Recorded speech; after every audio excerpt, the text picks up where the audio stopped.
invitación y es un placer compartir la mesa con distinguidas personalidades, sobre todo que estén ustedes aquí escuchando este asunto que nos aqueja a todos los mexicanos. Quiero hacer un comentario. Estaba yo platicando con algunos senadores y resulta que alguno de ellos, porque pregunté que cuándo había jurado la Constitución, pues cuando tomé el cargo.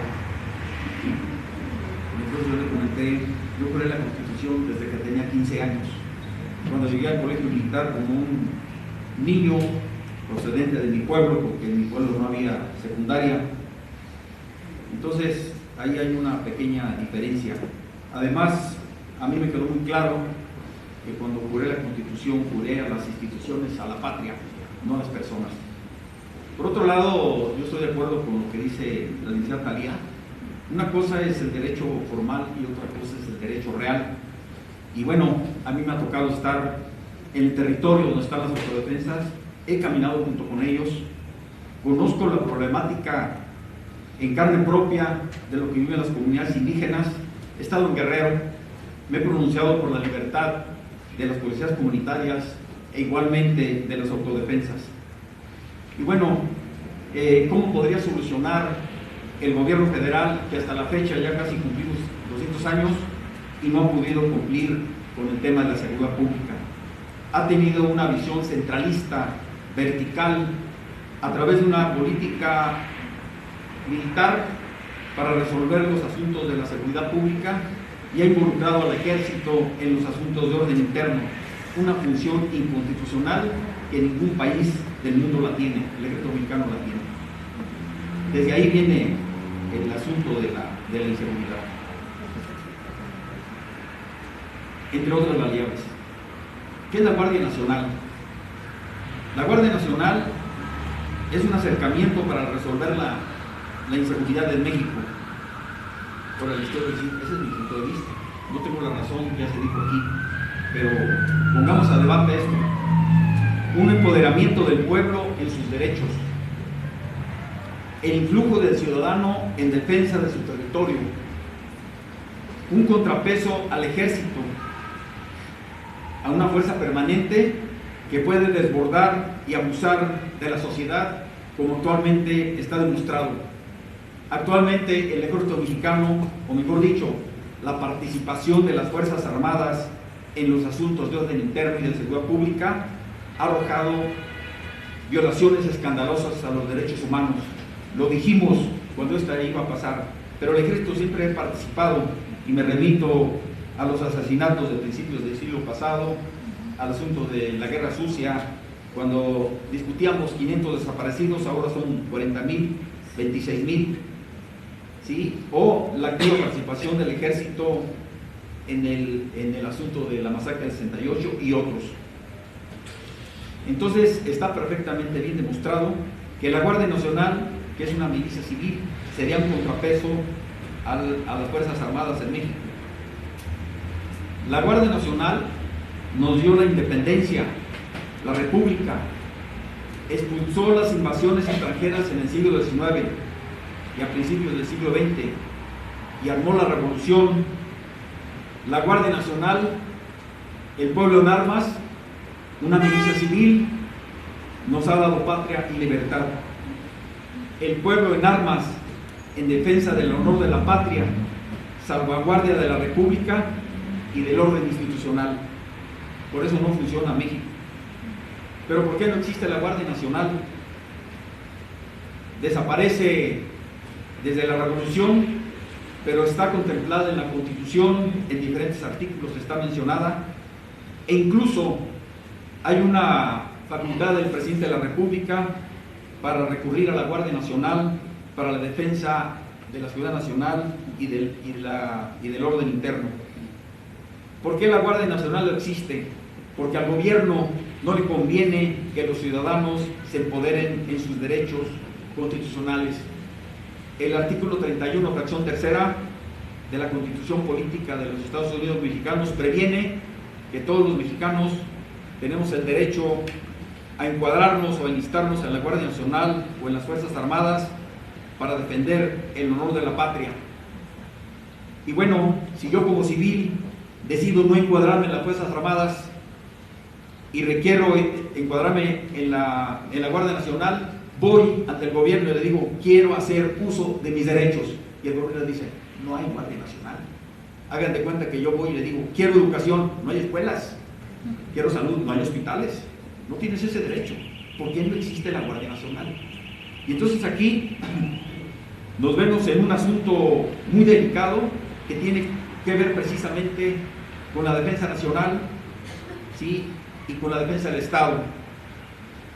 Y aquí me remito también a una crítica severa que hace el gobierno, en donde dice que los grupos de autodefensas por las guardias comunitarias que tienen un sustento constitucional, ¿sí?, los grupos de autodefensa en el artículo 31, fracción tercera, y otros, y las policías comunitarias en el artículo segundo, que previene que la República Mexicana es pluricultural, y aparte de ello tiene un sustento internacional, porque el artículo 133 previene en el Tratado OIT 169 de los pueblos y comunidades indígenas, que las comunidades indígenas, que son pueblos originarios y que existieron desde antes de la conquista, tienen derecho a la autonomía y a la autodeterminación de los pueblos.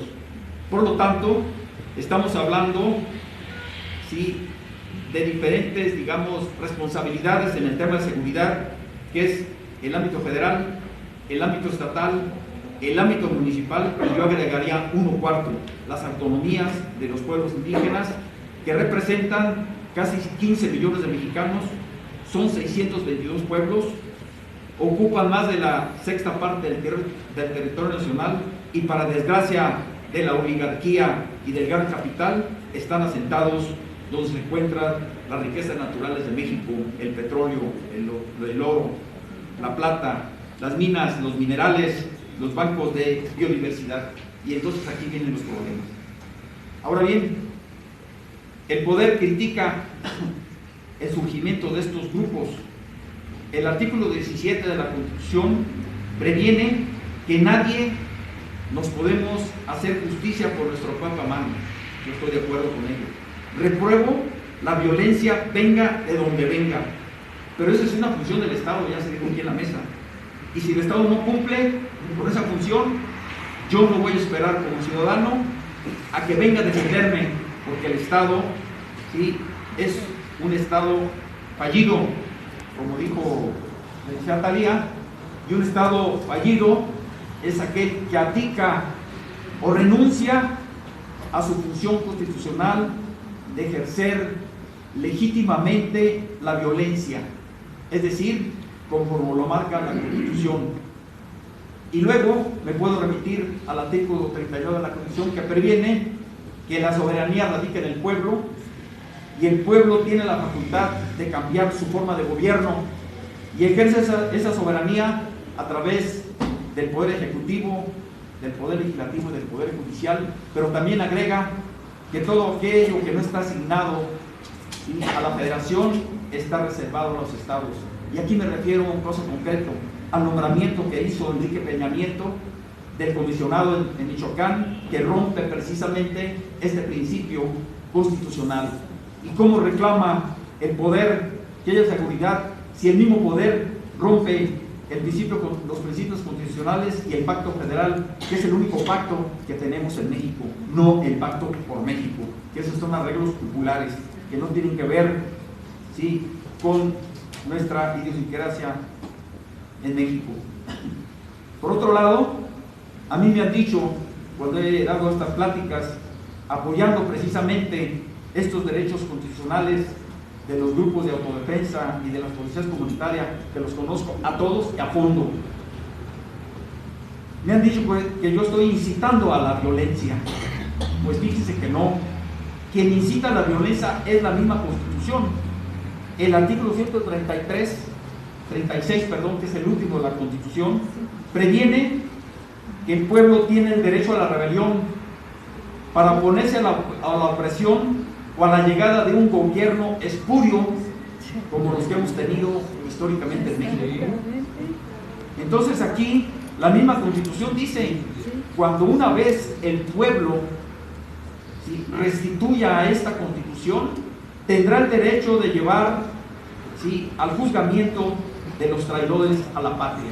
Y en México, la clase política se ha convertido en una amenaza no únicamente al gobierno, sino una amenaza a la sobrevivencia del Estado mexicano. Las reformas energéticas que se acaban de hacer abdican al Estado mexicano en su soberanía, abdican al Estado mexicano en la defensa nacional y someten a las Fuerzas Armadas a los intereses extranjeros. La preocupación es crear una policía. La preocupación debería ser crear un ejército, porque no lo tenemos en México, ya se transformó en policía. Por otro lado, ¿qué es la Guardia Nacional? Es una fuerza civil, federal. La Guardia Nacional va aparejada a la federación. Y si digo federal, no me refiero al gobierno federal, me refiero a la descentralización de la seguridad pública. Es democrática, porque cualquier persona puede ser o pertenecer a la Guardia Nacional. No profesional, no se necesita que una persona sepa, ¿sí?, o tenga un adiestramiento profesional. Acabamos de estar en Michoacán, estuve platicando con los autodefensas y tuve contacto con jóvenes. Uno de ellos me llamó la atención porque le pregunté su edad y tenía 17 años, tiene 17 años, pero estaba armado hasta los dientes. Y le pregunto, ¿ya sabes manejar el arma? Desde los 10 años, mi general, manejo las armas. Sé cazar, pero ahora estoy defendiendo a mi pueblo. Y me dijo, para portar un arma se necesita tener la cabeza centrada, porque no cualquier loco puede manejar un arma. La Guardia Nacional es temporal, es apartidista, local, coyuntural, como surgió los grupos de autodefensa de Guerrero después de la masacre de Aguas Blancas, en donde, como comentó Talía, la gente que fue masacrada, violando sus derechos de protesta, los derechos de asociación, la libertad de expresión, recurren al Ministerio Público y el mismo Ministerio Público los encarcela, los detiene y los acaba de masacrar dándoles el puntillazo.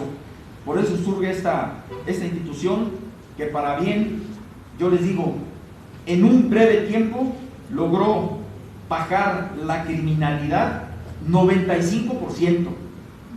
Es decir, estos movimientos sociales, ¿sí?, o estas expresiones sociales que se manifiestan en defensa de su territorio, es el influjo del pueblo.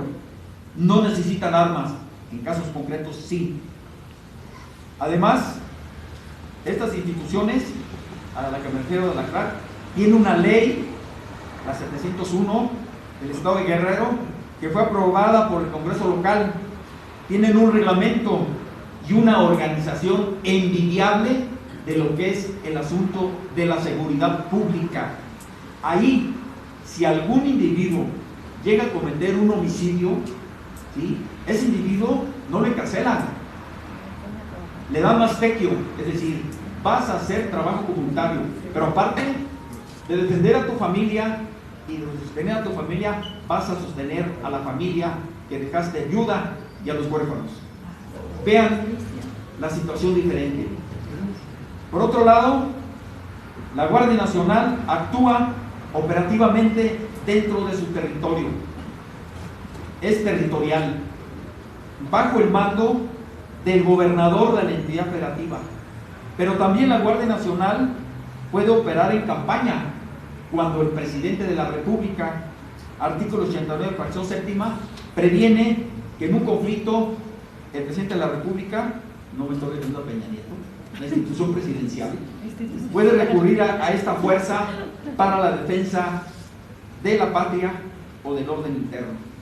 Entonces, pero para que el presidente de la República opere a esta fuerza que es territorial, local, estatal, debe autorizar el Senado de la República.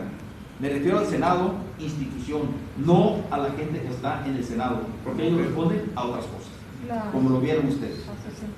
Por lo tanto, la máxima autoridad de la Guardia Nacional es la Asamblea del Pueblo. El pueblo nombra a sus mandos, nombra a sus integrantes y sanciona a sus integrantes. Ahora bien, ¿cómo esta fuerza civil o esta expresión social puede ser subsumida dentro de un Estado de Derecho? El Congreso, en concreto, el Senado de la República, tiene que emitir una legislación, tiene que armar, equipar y adiestrar a la Guardia Nacional. Entonces, la Guardia Nacional va a traer armas de la República. ¿Se dan cuenta? Es decir, el empoderamiento del pueblo en sus derechos. Y aquí, ¿de dónde surge la Guardia Nacional? Pues la Guardia Nacional surge desde la época de la colonia, en España. Surgió luego en Francia. Luego, en 1776, cuando Estados Unidos se independiza. ¿Sí? Pero hay una situación muy importante que se maneja en esa Constitución, que es la segunda enmienda, que se refiere a la posesión y a la aportación de armas para la defensa de la República y de una invasión que pueda tener los Estados Unidos, como sucedió en 1800 y fracción, con la guerra con Inglaterra, con Francia, etcétera, etcétera. En México, esta situación está contemplada en el artículo 10, que previene que todos los mexicanos tenemos derecho a poseer un arma para nuestra defensa. Pero luego el poder público, ¿sí?, impide este derecho, emitiendo una ley de armas de fuego explosivos, que incluso es aplicada por el ejército, y el ejército en un Estado democrático no debe aplicar ninguna ley, y el ejército aplica esa ley. Por lo tanto, hay violaciones a derechos humanos. ¿Quién es el cuerpo militar para aplicar leyes que son una función exclusiva de la autoridad civil? Y entonces nuevamente llegamos al rompimiento del orden constitucional que fue creado en el constituyente del 17, y que hubo un debate incluso de militares como el general Mújica, que es michoacano, en donde no estaba de acuerdo que el ejército hiciera funciones de policía, no estaba de acuerdo con el fuero militar, y la mayor parte del constituyente del 17 eran militares y sabían de qué estaban hablando. Lo vemos ahora.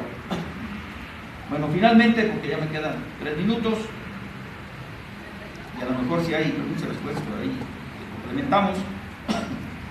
La Guardia Nacional es una institución que el gobierno federal debe reconocer para absorber o subsumir estas expresiones sociales, ¿sí?, que van a permitir paz y seguridad en México. En la época de Calderón y a la fecha, Calderón, después de que declaró la guerra contra las drogas, que ese es un delito de lesa humanidad, declarar la guerra en su territorio, ¿sí?, aumentó 600% el gasto de defensa, casi llega al 8% del PIB. ¿Saben cuánto cuesta la Guardia Nacional? 0, ni un solo centavo, porque la Guardia Nacional es el pueblo en sí mismo. La gente que está trabajando en Michoacán, a mí me tocó ver, ellos no cobran, pero si se emite una ley de la Guardia Nacional, como es democrática y todas las características que les di, cuando opera, ¿sí?, en campaña o dentro de su territorio, la ley de la Guardia Nacional debe darle el sueldo al bolero. ¿Cuánto ganas al día? 100 pesos. El erario debe pagarle 100 pesos. Si dura 5 días, pues 100 por 5. Si el tendero gana 200, le paga 200, y así sucesivamente. ¿Cuál es el asunto? Que no debe descuidar su asunto de carácter de ciudadano que está ganando esto. Entonces vean ustedes la diferencia. Pero ¿por qué no lo hace el gobierno? Con esto termino. Porque el pueblo empoderado en sus derechos constitucionales, armados, no va a permitir que el gran capital se apodere de las minas del oro, del petróleo, de La Plata, etcétera. Ese es el motivo. Claro, sí. La campaña de despistolización que está haciendo el ejército y los gobiernos locales están desarmando a la población civil. Nos están dando despensas, computadoras, bla, bla, bla. Vamos a suponer que entra el ejército de Estados Unidos, porque les digo, hay estudios que previenen una invasión a México. Ya nos han invadido, nos pueden volver a invadir. Entonces, salgamos con los frijoles y con el arroz que nos dieron y los agredimos a rosazos y a frijolazos para que se expulsen del territorio nacional. Vean ustedes, es una situación tan delicada. Y otra, si el ejército mexicano actúa de entrenador de interno en contra de la sociedad, es decir, apuntando sus armas hacia el pueblo como lo ha hecho históricamente, hay la legislación militar previene lo siguiente. Esto está escrito, no estoy inventando nada. Dice, en una situación de guerra, el ejército mexicano, como no se puede oponer a un ejército poderoso como Estados Unidos, se va a convertir en una guerra de guerrillas. Y la guerra de guerrillas, para subsistir, necesita el apoyo de la población civil. El agua para el pez. ¿Cómo va a llegar a una ranchería cuando en esa ranchería pasó la tropa, violaron, mataron, asaltaron, destruyeron los plantíos, etcétera, etcétera? Vean ustedes que es un asunto muy delicado que tiene que ver con la sobrevivencia del Estado. Entonces, es un tema que no se ha tocado, pero hace 20 años, cuando yo propuse la creación del Opus Ban Militar, una de las ideas de esa institución, que ahora ya se presentó en el Senado, era establecer una bisagra entre el poder político y el poder militar para que estos temas de Fuerzas Armadas y sociedad, como se intitula mi tesis doctoral, se pongan en la mesa de discusión. Muchas gracias por su atención.